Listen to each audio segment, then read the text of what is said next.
Yes. Now you can see? Yes, yes. Yes. Okay, so before I introduce our speaker for the day, I would just like to take 1 minute to explain what our team is all about and how we got together. And also, this is for the information of Dr. Vijay Mathur, our esteemed speaker today. So we are like-minded faculty who had joined almost together in 2010 in Faculty of Dentistry, Jamia Millia Islamia. My worthy colleagues, Dr. Aman and Dr. Deepika, are in the Department of Oral Pathology, and they are both professors there. And we started culminating on a lot of projects and a lot of views together. And one of them was ethical research writing, and the other was forensic odontology. And we've been conducting a lot of workshops and a lot of lectures all over India, and also we've gone abroad. And it's always a pleasure. You can see the pictures. It's not all about work.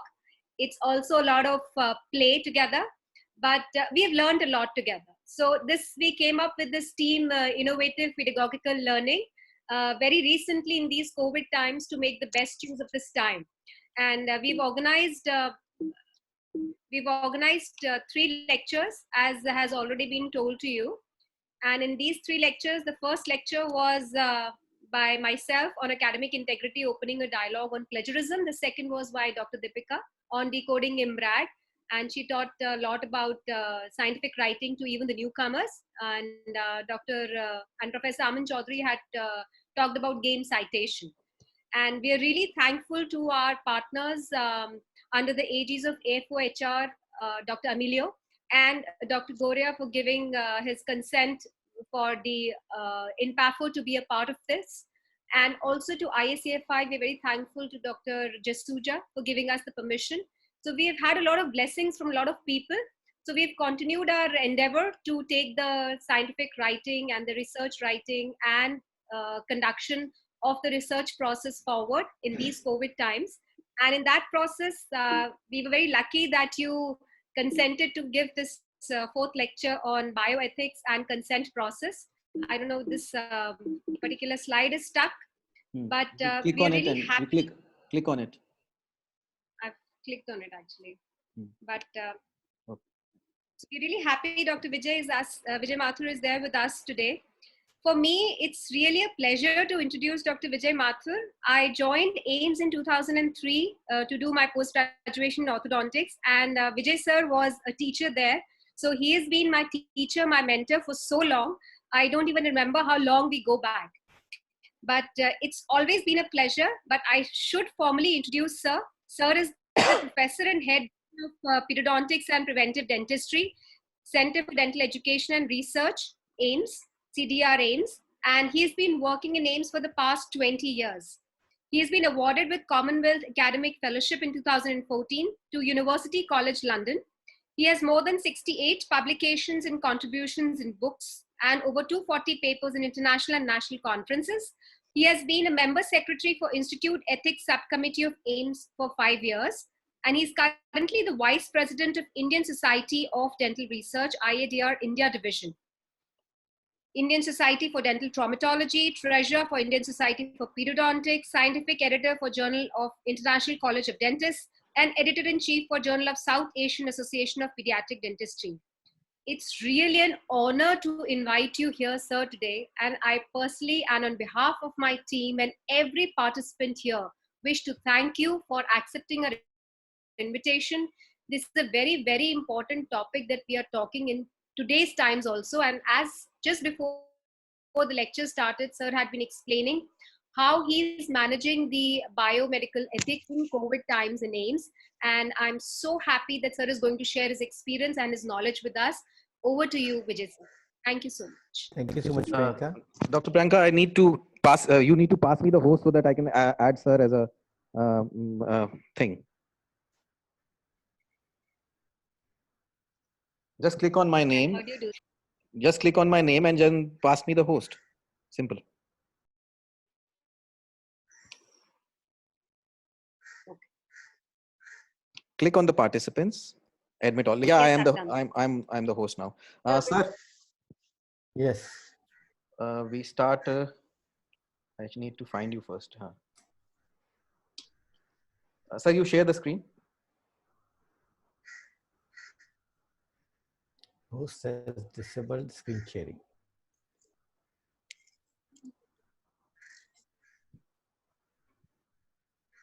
It shows host has disabled screen sharing. Yeah, I don't know. It was showing at that time also. No, Maybe. just try again, sir. It Now. takes some time. Yes, it takes some time to get activated. Yes, I got it. Got it? So thank you very much, Priyanka. Thanks, Aman and Babita. Sorry, Deepika. Sir, just before you start, just an announcement to make. I want everybody's mic to be off right now. You can keep your video on, but please keep switch off your mics after this. Thank you so much. Over to you, sir. Thank you very much to all of this whole team of pedagogical learning, and welcome to all the people those who are listening to us, as well as specific welcome to the people those who are joined from other Asian countries. When I came to know that the people from other countries are also joining, then I tried to look at the biomedical ethical principles of those countries so that I can relate to that. And I'm happy to say that 99% of the principles remain same, although the definition of biomedical ethics may change from country to country and region to region, which I'll be explaining you why. But yes, we all are the same. So apart from the introduction which Priyanka gave for me, I want to share with you that I am also a certificate degree owner from Johns Hopkins University on biomedical ethics. And I have also done a specific course which people have not learned about, that is publication ethics. And that is about 17 years back when Priyanka was still a student that time. So I belong to this great institute, which was established in 1956. You all know about All India Institute of Medical Sciences, New Delhi. Then we had another building coming up within the campus in 2007. It is by the name of Center for Dental Education and Research. And in this building on the 6th floor is my department. And my division is not only looking after the pediatric patients, those who are fortunate, there are many unfortunate ones to whom we have to see. We have to also do a lot of research, academics, and administrative work, as was mentioned, that ethics committee and all those things. So before I start my formal presentation, the disclaimer is all the components of this presentation are purely prepared for the academic purpose. There is no conflict of interest. I'm not being paid for speaking here. Neither I think anybody is being charged for listening to this lecture. I have no copyright on the contents of this presentation. These all parts have been extracted from various authentic resources available online. However, I have used my own wisdom to give you some of the examples in an interesting way. So when we talk of ethics, ethics and morality go together. Ethics is a set of moral principles and a code for behavior that governs an individual's actions with other individuals and within the society. Whereas the morality is what people believe to be right and good, while ethics is a critical reflection about morality. And moral values or norm that is used as guidance by the person, group, or society will be called as the code of conduct. The definition of moral philosophy actually differs, helps us in distinguishing between what is right and what is wrong. And when we collect all the moral values together and compile it in the form of a document for guiding a process, it may be process of conducting research, it may be process of doing treatment, all these are called as ethical code of conduct. Then we often use the terms ethics and law as synonym, but they are not synonyms. They are related concepts. The law are mandatory, to which all the citizens must adhere, and if they do not adhere, there is a risk of civil and criminal liability. Whereas the ethics are basically guidelines, they relate to the morals and help us to organize the complex information and competing values and interests to the formulate consistent and coherent decisions like biomedical research. So for academic interest, we should be talking about the definition of bioethics. When the ethics is applied to medical and biological research, it will be called as bioethics.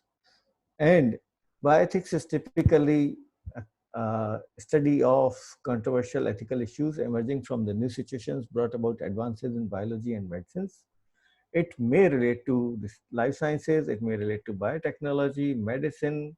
Sometimes the bioethics is also related to politics, law, and being philosophical also.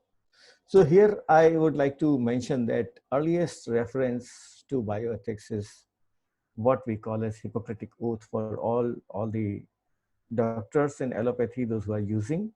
Some of the countries may have little different oath, but all of them are principles are based on the principles of bioethics. Now, when we say medical research, then because the treatment, all the treatment should follow the principles of ethics. Similarly, all the research should follow the principles of bioethics. And the bioethics can be specified in the country, region, or specific socio-cultural milieu.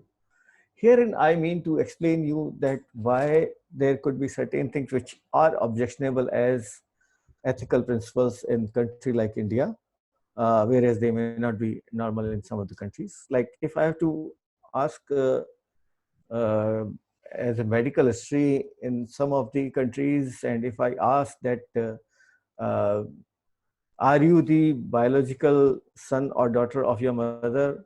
Are you staying with your biological father? How many uh, how many partners you had in life? Like those questions, they may be absolutely normal to ask in some of the countries.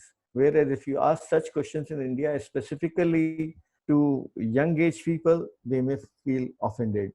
Therefore, the ethics committees, they have to look into the socio-cultural context of what research is being done, what kind of questions are being asked, what type of samples are being taken. So there could be a little difference between countries, whereas remaining the principles of bioethics are same.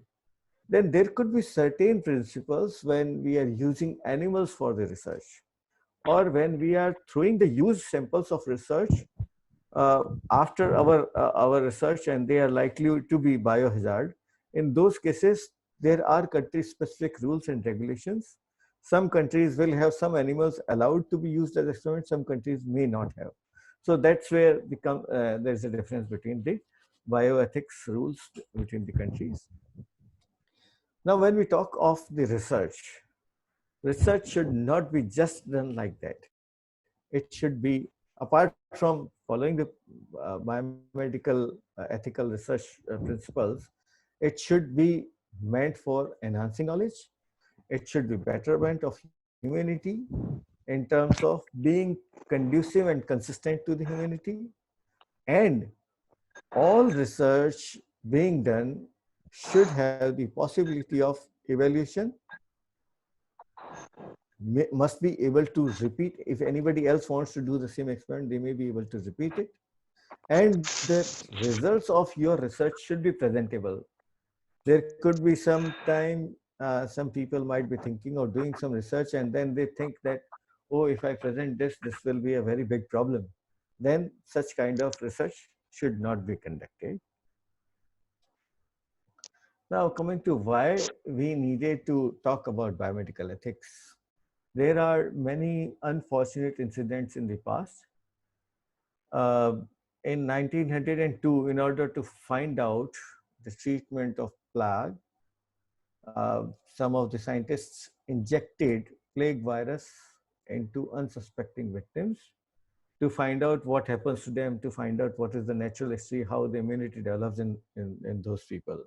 And some of them finally succumbed uh, to this experiment.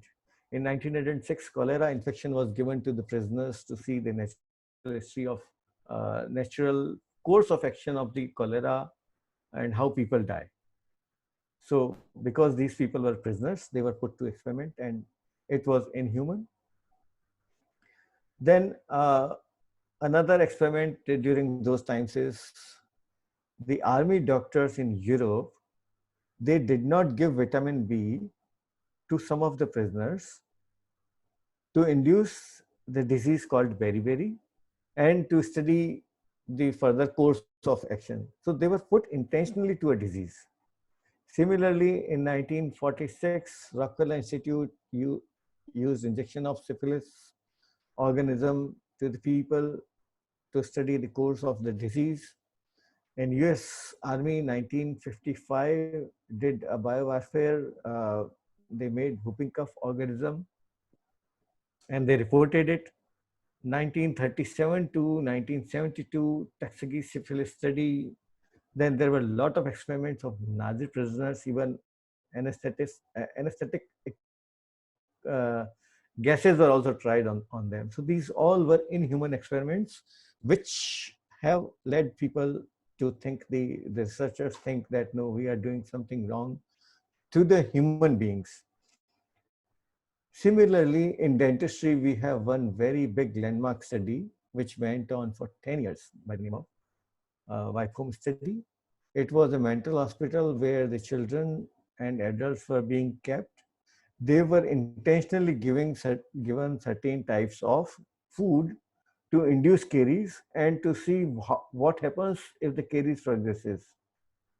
The results were delayed. They waited how it reaches to the pulp, how many years it takes to reach to the pulp, how much pain they cause. So this was inhuman. And further to add to it is that this research was also sponsored by confectionery industry. They were actually trying to prove that the confectionery industry, the sugar used by them may not be as harmful as something else. So this was a very big blot in the dental research. But yes, this has given us some important information. Then, if you remember, there was an experiment on experimental gingivitis in man. Based on that, we have a very important gingival index to be used in all epidemiological studies. Almost everywhere we are using the names of those researchers. But what they did, they actually used the students directly under their supervisions, not to brush for 21 days and see the disease happening in them. So these people, the people, those who participated in this research, they did not have autonomy to say that we do not want to participate in this research. So one, the autonomy, and the other is that they did allow healthy individuals to develop a disease and then measure it. Then there are many other experiments in dental literature which are on brushing techniques, and almost all of them have been used on the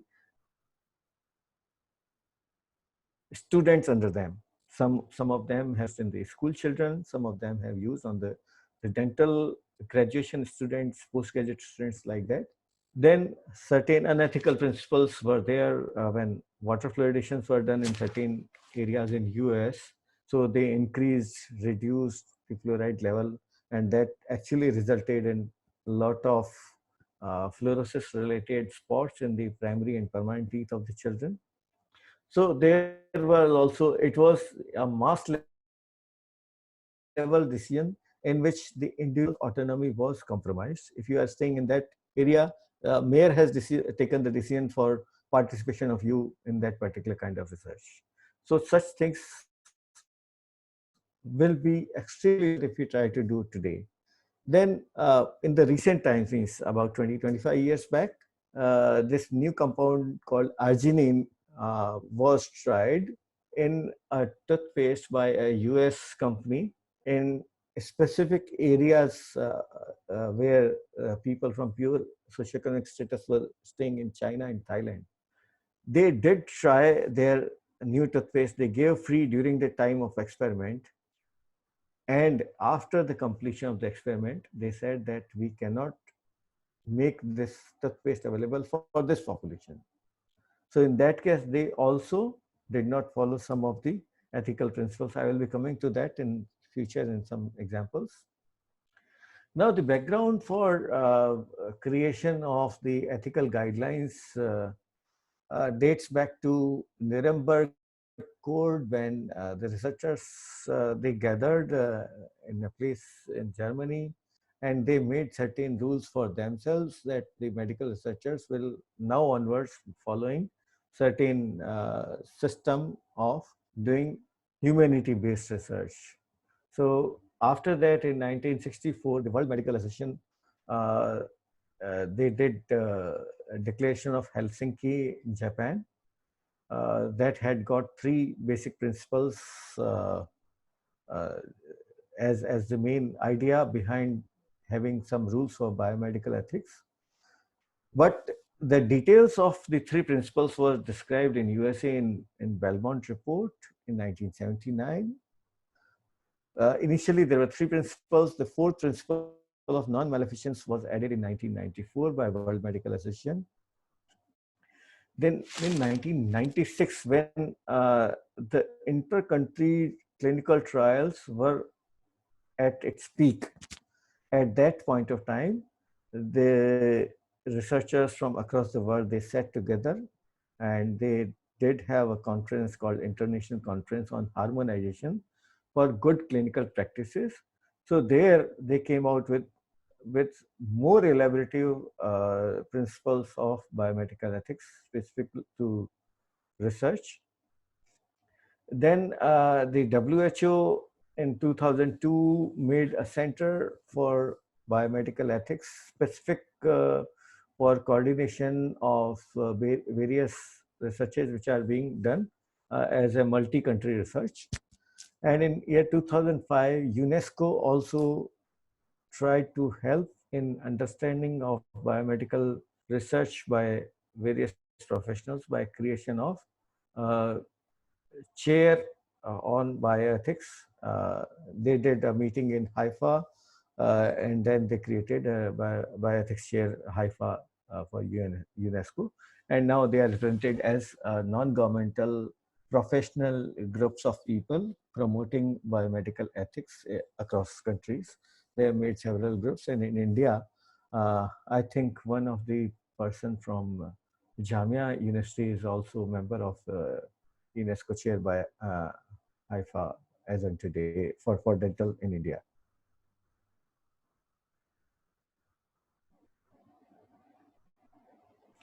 Now coming to India, 1980, the Indian Council for Medical Research gave the first statement of policy principles on biomedical research. But it was a 1.5-page document. In year 2000, so in between 1980 and 2000, there were several meetings happened and several things added to this. And in year 2000, the ICMR came up with some ethical guidelines. In 2006, it was actually elaborated in the form of a book, and the revised version of ethical guidelines were published by ICMR. Then 2007 till 2013, we had several different sub chapters within this revised version of 2006. Some of them were specific to stem cell research, some were on radiation protection, some were on biosafety, some were on animal, like that. So they continued adding the ICMR guidelines on research. And then in 2016, they come up with new guidelines. However, this was published in 2017. So nowadays, we refer the latest guideline as ICMR Guideline 2017. And just few days back, I think 3 or 4 days back, ICMR has recently released the new guidelines. This guideline is specific to the ethics committees for handling the research projects related to COVID in this pandemic. So that is in correlation with biomedical research ethical principles, as well as keeping in mind the the specific conditions of this current epidemic. So based on that, there's a very small document, but it is there for guidance. Now coming to the basic principles, the 4 principles are: first is the respect for the person, or that is autonomy. Second is beneficence. Third is justice. And fourth is non-maleficence. So autonomy says that a person should be free to perform whatever action if he or she wishes, regardless of risk or foolishness as perceived by others, provided it does not impinge on the autonomy of the others.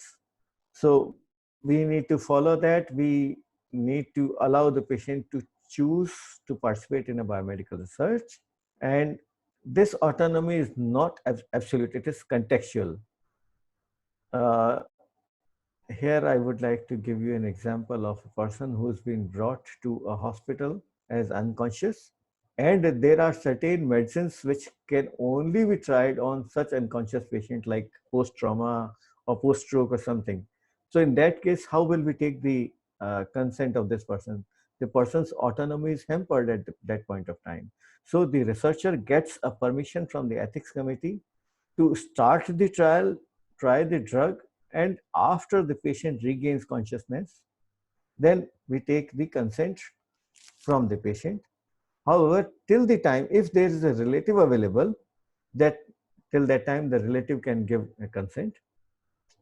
Or contextual, if there's a child, or if there's a child in the orphan. So there are certain rules for following the autonomy in such cases.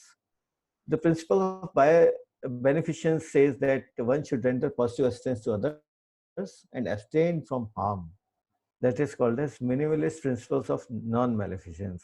Initially, we said that we should not harm, but there are going to be some of the drugs in which if we try, there are likely to be some or the other side effects. So that's how we say that minimalist principles of non-maleficence. Here I mean to say that if we are trying 2 drugs, so drug A has a side effect of nausea and vomiting, which is a standard drug being used for years, and drug B, which we are trying for the same condition but with a different molecule. In that case, the side effect should not be more than known side effects should not be more than the drug A, which is already available in the market. So that's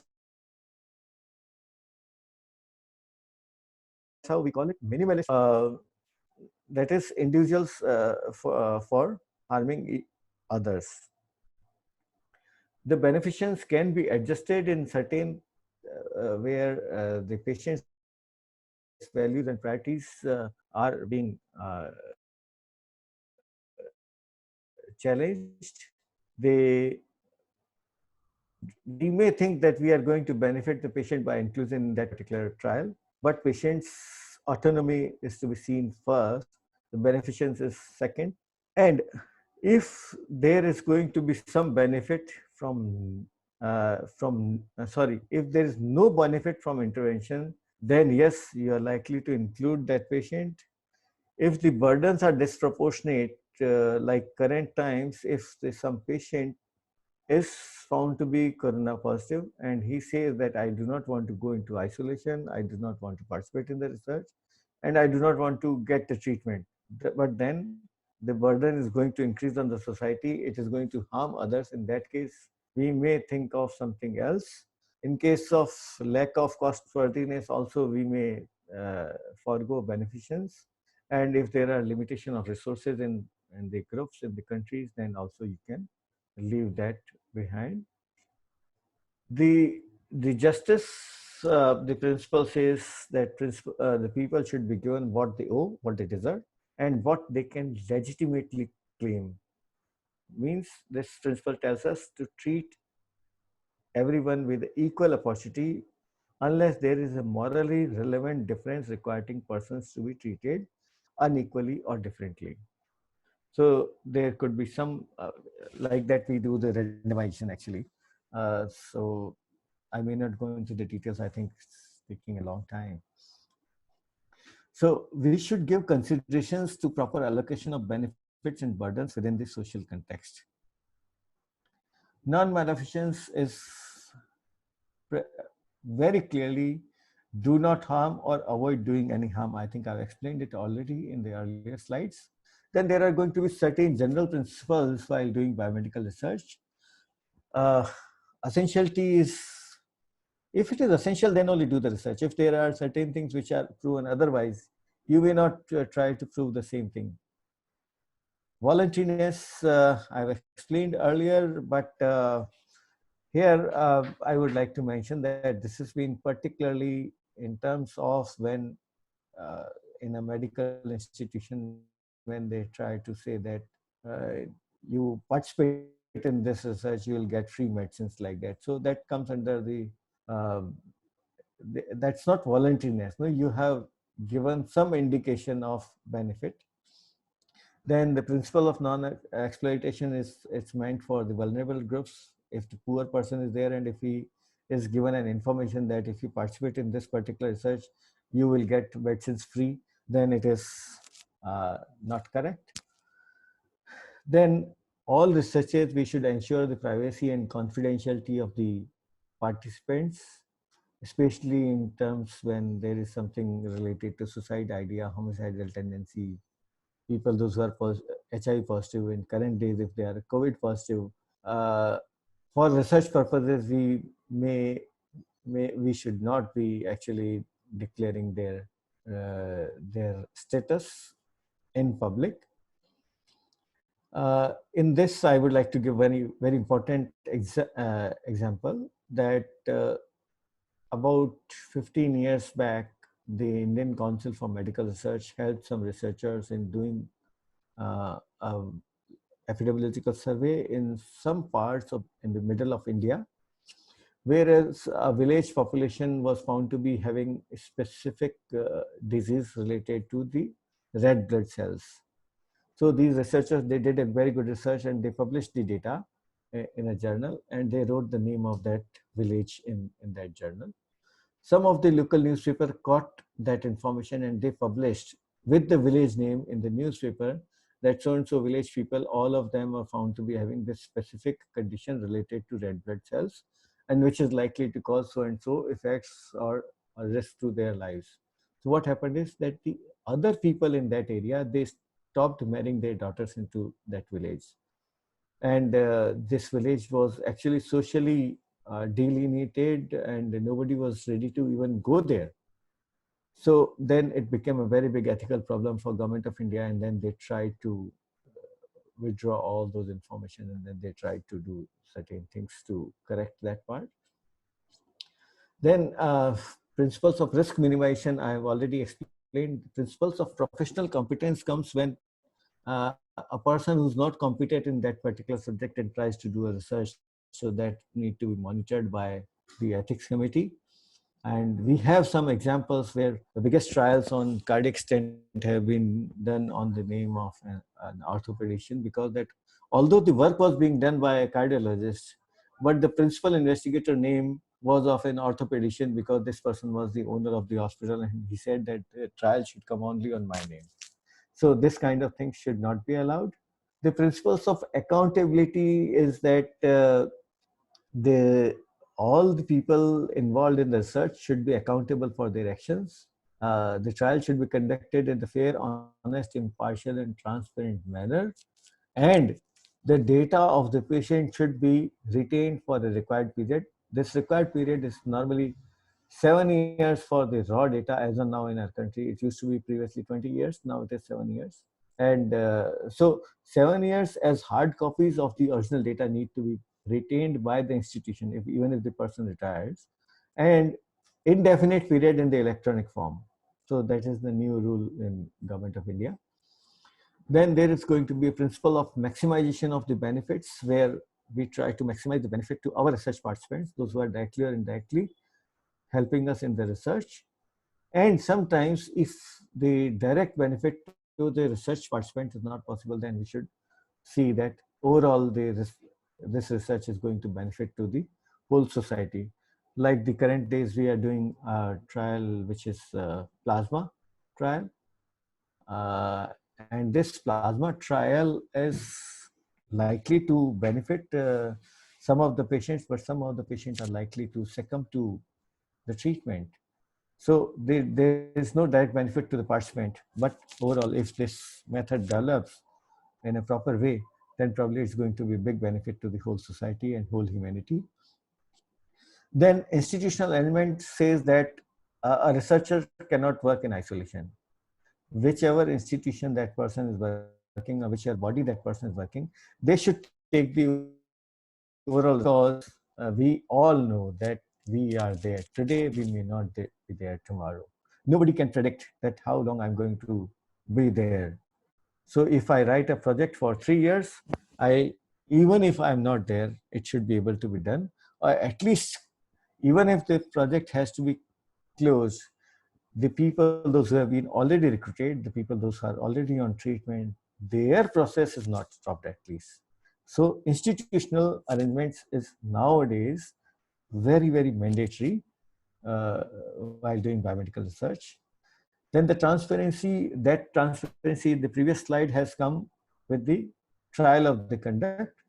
And this principle of transparency is meant for public domain. So all the data without the names should be available, yes, in a guarded manner. So if there is a scrutiny, it should be available for the stakeholders to examine, administrators to examine, and if the lawmakers, they ask us to disclose certain things, then we should be keeping that transparency. Then all stakeholders involved in the research should always disclose any conflict of interest, and they should manage them appropriately. I maybe if I'm an employee of a toothpaste company and if I'm doing a research using the toothpaste, yes, I can do it, but I have to declare it while submitting the project proposal and during the conduct of the trials when I'm giving the patient information sheet about my research. That time also I need to declare to the participant, and at the time of publication of results and publication of report also, I should declare that I was part of the team and I was being paid by so and so company. Then principle of totality of the responsibility says that all the people, all stakeholders have to follow the ethical guidelines.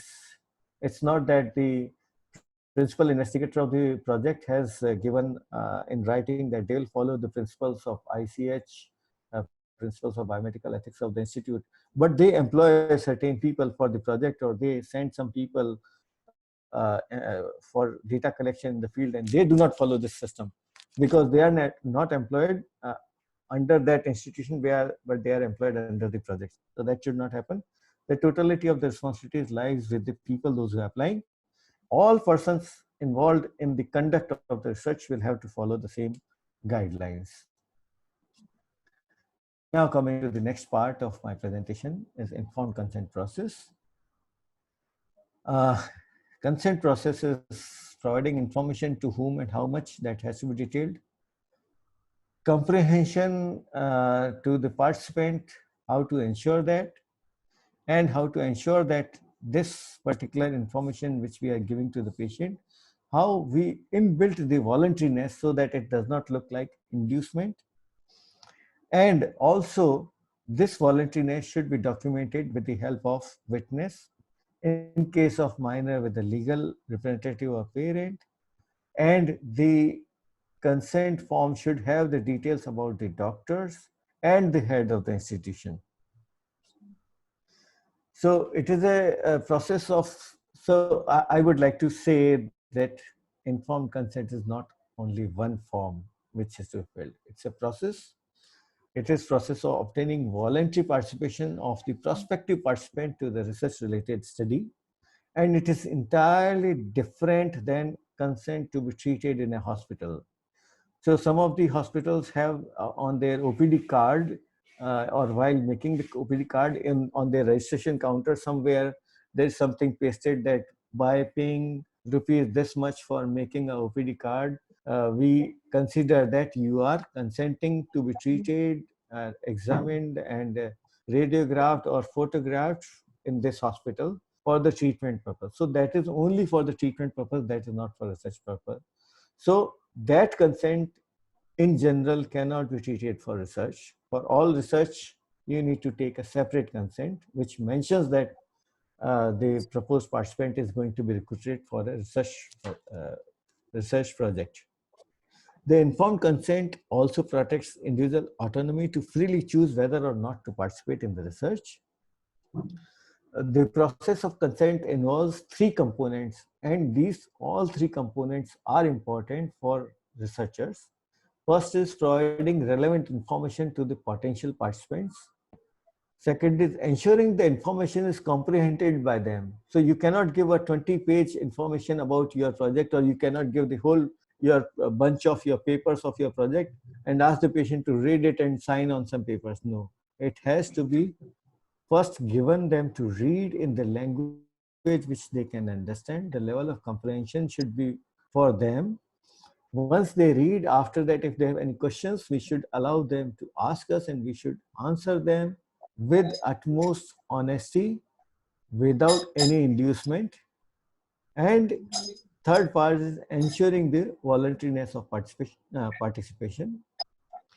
The informed consent should explain all our medical terminologies in simple terms and in the same language what the participant understands. So here I would like to give an example that we often face problem in explaining what is plaque. So if you are supposed to use the word plaque at several places, so first time you have to define it somewhere else and write that in our language it is called as plaque. And after that, you can describe what are you going to do with plaque, or how you are going to collect the plaque, like that. So that is very, very important, that the patient should understand what you are trying to communicate, and the voluntariness should be built in.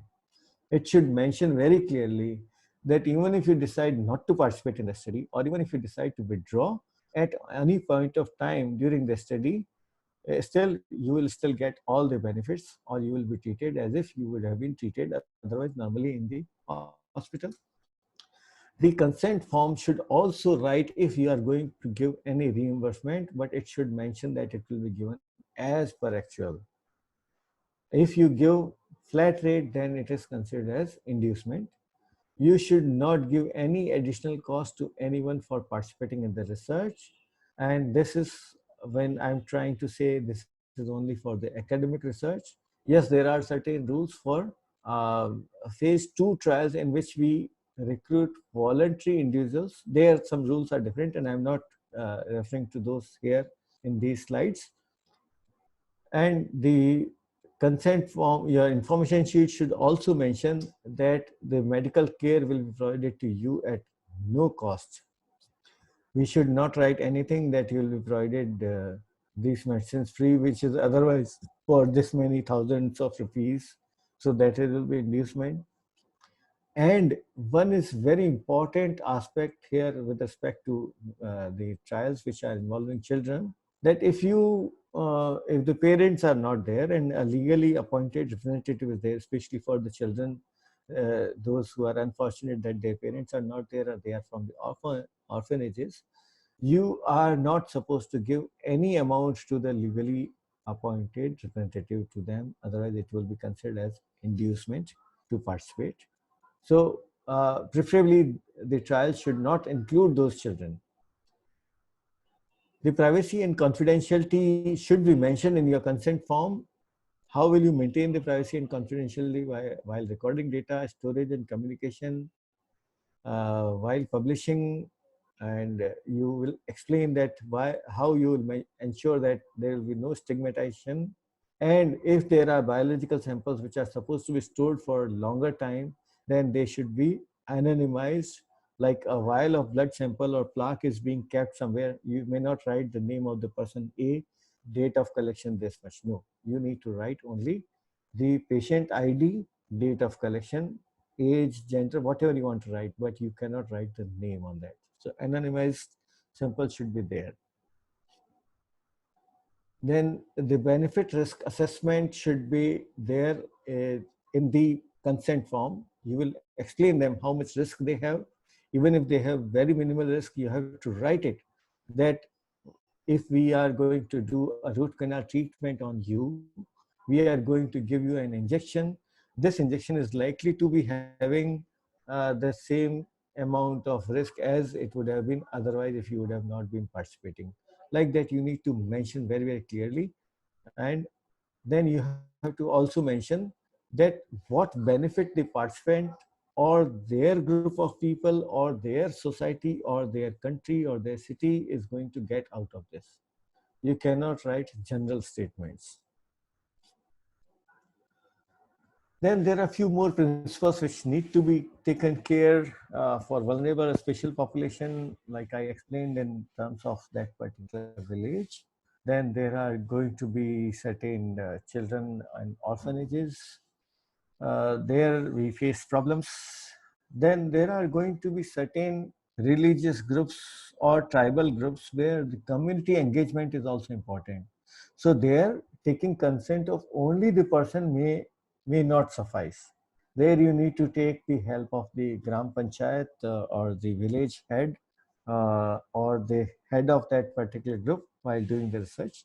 So that is also required sometimes. So this is all for the ethics committee to see. And the important thing is post-research access and benefit sharing.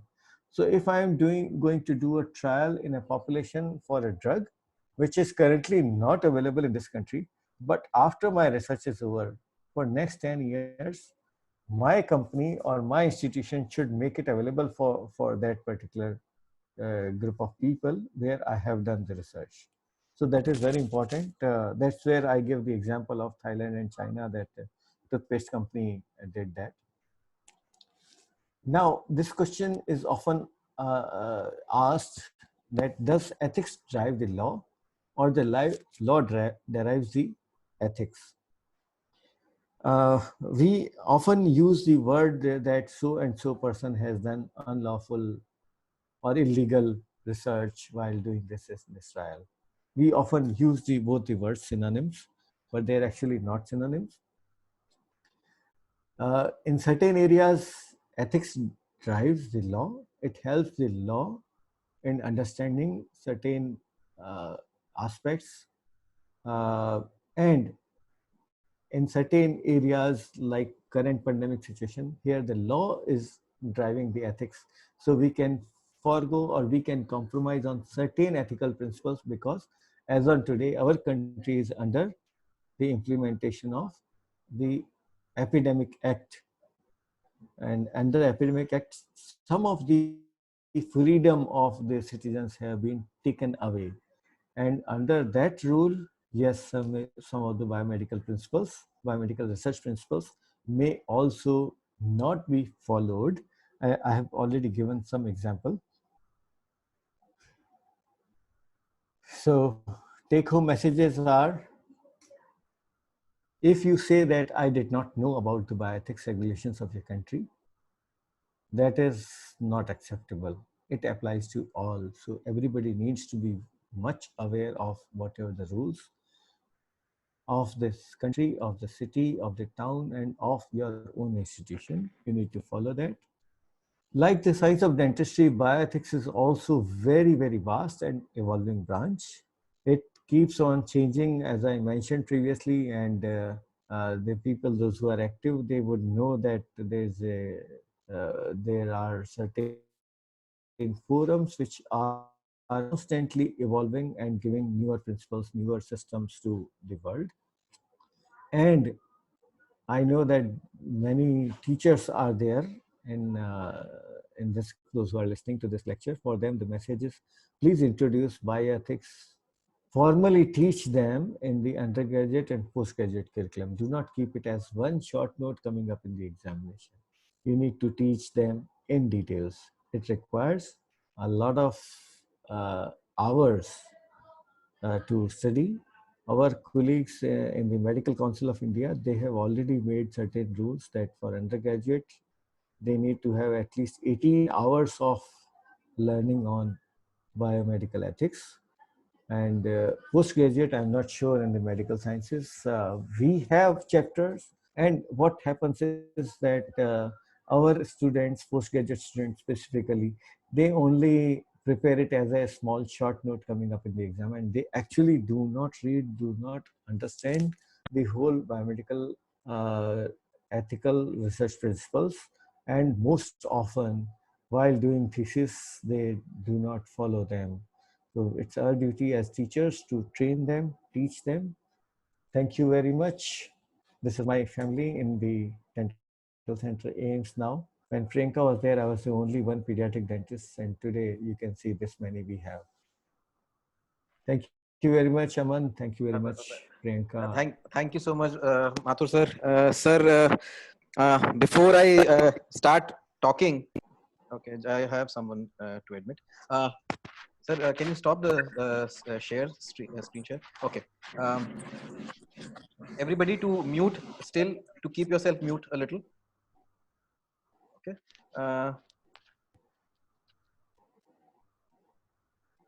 Okay. Everybody can hear me? Sir, you can hear me? Yes, I can. Okay. Sir, before you completed, people started congratulating you for such a thing, because it's actually a pain, you know, whether it is COVID time or non-COVID time. Bioethical clearance is a pain for a researcher to really, you know, get the clearance, because people are very ambitious in their which they end up doing things which are cut down or really shot down in the bioethical committee. So before I start taking questions or queries, I would like to put my question first as a host. These are dark times of mankind. You know, no one knows how things will shape up post Corona. You know, things will shape up. Now, any changes that are happening, you know, you come to know, like now I just realized that day before yesterday I was reading that in newspaper it was like, now you can you can just the patient can WhatsApp, SMS or email the consent of COVID-19 in COVID-19 clinical trials. That was in Hindustan Times, that, you know, guidelines have changed, that if you have a trial going on which is related to COVID-19, you can go ahead with the from the patient, you can take the consent on these thing. You do not even require a signature. So do you feel that you know, things are going to change post Corona? Post Corona, I cannot say that for all the trials it will be changed, but yes, for infectious diseases, this provision was already there. Not now, actually, from the 2006 ICMR guideline, it was there. In case of infectious and highly contagious diseases, an audio recording, video recording, or something else which says that this person has given a consent in front of these 3 people. So in that case, the witnesses increases to 3. That was possible. Okay, sir, I have a question from. I think I'll unmute Dr. Priyanka, and who needs to ask you something. Dr. Priyanka, you can unmute yourself. Yeah. So can you hear me? Yes. Sir, you had mentioned that we have to retain the data for 7 years. Can you please explain under what circumstances for 7 years and under what circumstances indefinitely? No, all circumstances and all researches. The raw data in hard copy need to be retained for 7 years and lifelong as digital mode. This is my institute ethics committee says, and your institution may have a different policy. If you are going for all electronic, you may shift it to electronics. But the data, raw data of the research needs to be stored within the institution, not with Dr. Priyanka Kapoor. I am saying that there should be institutional mechanism where they are allowing research. They should provide a storage space. Today, Dr. Priyanka is there. Tomorrow, she retires or she decides to leave the institution. Will she take the data with her? No. So that is the institution's responsibility, and it is my institution says as on today, but they are also likely to change very fast to only digital mode. But the government guidelines are very clear that the data should be retained. Now 7 and 20, this the 7 and further years, that is my institution's thing, which I give you as an example. So the question persists, sir. Can bioethical committee shift over to an electronic mode? The entire electronic mode, like, you know, the whole committee is like, you know, which we are organizing a lecture. Can it be done on an electronic mode? Because yes, we need to yes, we need to propose that. in the past 7-8 years we have seen that changes happening. in 2012, the government in India came up with that regulation, which allows the data to be retained by various departments only in electronic form. So after that, many of the departments, so they left it open for the local bodies to decide. So some of the departments within the government of India, they are keeping all their data completely electronic, whereas some of the departments are still keeping hard copies. So my institution, we are little delayed in implementing, although our ethics committee works completely electronic. So we are no longer sending any hard copies of the papers to our ethics committee. Everything is being done electronic format, but still the patient related data they are asking as on today to keep it for 7 years in hard copies. There is a question, sir, Sir, from, sorry. Under what condition should we take a video consent? So this one of the condition is current time, which we are following in my institution.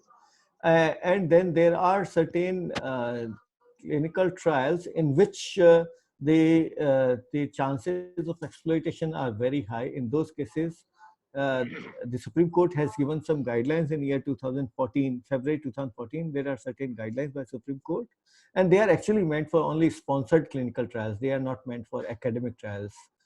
But yes, it is there.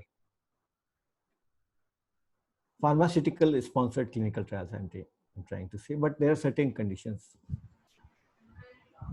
Hello. Thank you. Anybody else? There is a question about, sir, how is the settlement amount decided for if there is a SAE or there is a litigation? Is there a committee which decides, or it is a law? Okay, so SAE, yes, there is a rule of government. The question was by the question was by Mr. RG. He has not given his name now on the chat. He should have put his name now. But he's RG. Okay. His initials are RG. Yeah. So I am probably the first member secretary of first such committee in our country, wherein the SAE related causality and compensation was to be done, and we have set up an example for rest of the country. And we developed a system that every institute ethics committee will have an ethics subcommittee. If there is a serious adverse event happening in a clinical trial, now I will again tell you that clinical trial means all the clinical studies, but yes, the category for compensation will be different in terms of sponsored clinical trials and non-sponsored or faculty initiated or investigator initiated clinical trials. But causality has to be done by a group of the subject experts and the members of ethics committee. So if something is reported, like a child to whom I have given an injection, a trial injection for my research, I am trying to do 2 different local anesthetic injections, and there is a sudden swelling appearing. Even if this swelling is likely to subside in 2 days or 7 days, or we need to give some drug, even then I need to report that. So even if it is a small or larger, if there's an adverse event, it has to be reported to the ethics committee, along with the details of the patient, what time the drug was given, what time withdrawn, for how long, what dose was being given, or if there was a long-term therapy, how long back it started, how the patient was randomized, like that. There's a performa, Appendix 11 is there of the Drug Control of India. They have published a performa in which they are supposed to send this information. Then this ethics subcommittee is going to first see that whether it is actually caused by the trial process or trial drug or not. If it has been caused by that, then there is a formula of compensation. This formula of compensation is based on many factors, that is age of the patient, the amount of sickness that patient has, and the current average income of the country also. Yes. So based on that, so if a 5-year-old child gets a serious adverse event and gets disabled for life, he may get money in crores. But if it is a 75 years old cancer patients whose condition is likely that the average survival rate is only 6 months, that he may get very little amount. So like that, there are many other aspects in that, but there is a formula. Okay, yes, sir. Dr. Dinesh Kumar Bagga is a professor and head in orthodontics. He has a question. Okay, he has a question that, multicentric, I guess. The question is multicentric data, what he's asking. He's asking, can data, human records from one institution be transferred to another institution for a study? What is your opinion? So if it is a multi-centric trial, then there has to be understanding and MOU between the institutions. Okay. And that should be permitted by both the ethics committees. So if Jamia and AIIMS are doing the research together, so probably we need to keep the data at one place. Maybe 40 patients you recruit, 30 patients I recruit. So we need to keep it at one place. So obviously it will be at one place. So for that, we need to inform our ethics committee what understanding we have made. And we need to sign a MOU, because tomorrow if there is a scrutiny in AIIMS, and if the Jamia says that we will not share that data, then it's wrong. So there has to be a MOU that yes, it will be physically stored in this particular place, but if required, it will be made available to the institution B, which is sharing with it. Sir, John has just messaged me. Now he's a public health person. He's messaging from abroad that there is a lot of trouble in surveys happening. The consent process is a very troublesome job because most of the things happen on online mode, and getting a consent will be mostly online, or maybe a email is all you can manage, because I think he's from Singapore. So do you think inter-country there will be a trouble while publishing, or how to go about managing that? So if your prospective participant is your professional colleague, and like you are doing the survey of some knowledge of all the forensic dentistry experts in the world, then you do not need ethical approval. And your introducing letter in which you are mentioning about your research, that should say that you are free to participate in this research. And there, if that person decides not to answer to your email, that means that person has not given the consent. Some of the people are still honest enough to answer few questions, so you consider that they had a partial consent. Whereas the same rule, if you try to apply to the research participants, then yes, you need to, means if it's likely to be a patient, then you have to go back to from where this patient database has come. So if that database has come from National University of Singapore, and you are sending an email, then you need to take first the permission from the ethics committee of National University of Singapore, that I will be using this and this database, and I'll be sending this and this type of questionnaire along with the format of your questionnaire and what is the consent form built in. And then when this person will reply, at that time, one copy of the reply will also go to National University of Singapore. You have to build in such a mechanism. So one copy goes there, one copy comes to the researcher. Excellent, sir. Sir, before we complete, we have most of the I have to really skip through because maximum of the messages are for congratulations only. So I have to find the question answer actually. Dr. Abhishek Das, Dr. Vinita Seni, they have questions. If we can unmute them. Dr. Abhishek Das is asking, if I am a practicing doctor, independent researcher, how to go for ethical clearance? Okay, Dr. Abhishek, previously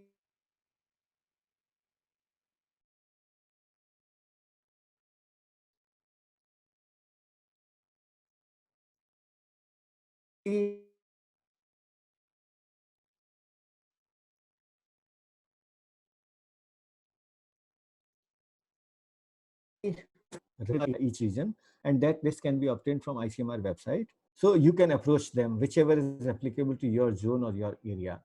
Some of the places where you do not have any ethics committee, there if a hospital or institution nearby, you can send a request to the director of the institute to consider your request for approval. But in that case, you have to also give certain declarations that because if that ethics committee is approving, then tomorrow for scrutiny, your data should be available to them.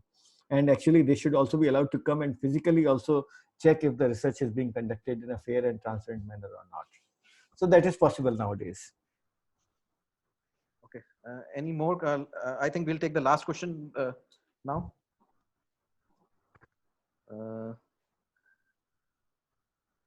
I think we'll take, sir. What about the retrograde studies and the studies like Dr. Manusmriti is asking, if she's an oral pathologist, Now she's saying if in patient care we have blood, discarded samples of biopsy, discarded extracted tooth, and we are doing a research on that. Dr. Manusmriti, that is a question, right? So what do we really need a consent for that as well? Like, it is a discarded material. It is a procedural thing which has No, come out. even if it is a discarded thing. Like I'll just add to it. Like I'll just add to it. Sir, a biopsy is taken, and then along with that, normal tissue comes out, right? So we innumerably we have designed study like that for a control thing we take out that tissue without telling, and it's I know you will have an opinion about that as well. No, that's a no. Otherwise, also means for this particular example, I'm trying to say that otherwise also in a pathological sample, when we take the biopsy as a surgeon, we are supposed to take some part of it as a the normal tissue. So from the boundary we need to take so that you can compare. So that is a standard process that is allowed. So if you are going to store the biological samples, if it is with the name that this sample belongs to patient name so and so, then you need the permission of that patient to use this, even for radiograph also. But if it is anonymized, like extracted teeth, which you are otherwise throwing, so in that case, still you need permission from your ethics committee to use that material in an anonymized way, and you have to also produce evidence to your ethics committee that how you will store them in a manner that it does not become a biohazard for tomorrow. Excellent, sir. Sir, that clears one more doubt of mine, that if I am using skulls, I want to study skulls in a Delhi university, there are 200 to 300 skulls. They're all anonymous. I can do that. But if I get a dead body, I need to have a consent from the medical officer, MO, CMO, that I can work on it. No, dead body. Then you have to go to the owner, means the family members. I get it. The whole process has to be followed. Whereas in skull, there won't be any process because they are all anonymous. Just clearance will be enough. But an additional information to that body is that all the medical colleges, those who are taking body on donation by someone, by some family, then they also anonymize at that point of time, and they take the consent of the family to be used for any purpose as decided by the head of the institution. So in that case, the head of the institution who owns that body can give you a consent to use that particular body. Right. Thank you so much, sir. Dr. Deepika, to take over. Right. Thank you, sir. On behalf of my whole team, I think the lecture was really interesting and the discussion was like the cherry on top. I'm myself a member of the Institutional Ethical Committee of Jamia University, so I could actually relate to what you were talking even more. And the question answer session, I think people came up with everything, all the possible questions they could have asked you, and I'm very happy about it because those are like the questions that need to be answered. So thank you so much, sir, for sparing your time. I'd like to thank all the participants. Thank you so much for being with us, for encouraging us, being part of this series. It's the enthusiasm of all the participants which keeps us going and looking for, speakers like Dr. Mathur to join us and increase our knowledge also. And I'd like to also thank Dr. Goria. We've done this under the aegis of the Indo-Pacific Academy of Forensic Odontology, and Professor Emilio from Italy, who, the AF Association of Forensic Odontology for Human Rights. We've done this in partnership with them. Professor Jasuja and Dr. Neeraj Grover, because of their support of IACFI. So thank you, everybody. A special thanks to Dr. Pooja, who helps with the certificates, the making and emailing to all the participants. So thank you, Dr. Pooja. And thank you all for being here again. Okay. Before we close down, everybody should know that certificates will take around 48 hours. Do not start mailing me, and you are too enthusiastic about the certificates. And those who are not able to join, just inform them that a YouTube link, a YouTube thing will be there 2 hours down from today. I mean, right now, and then you can log in and see the beautiful lecture which happened.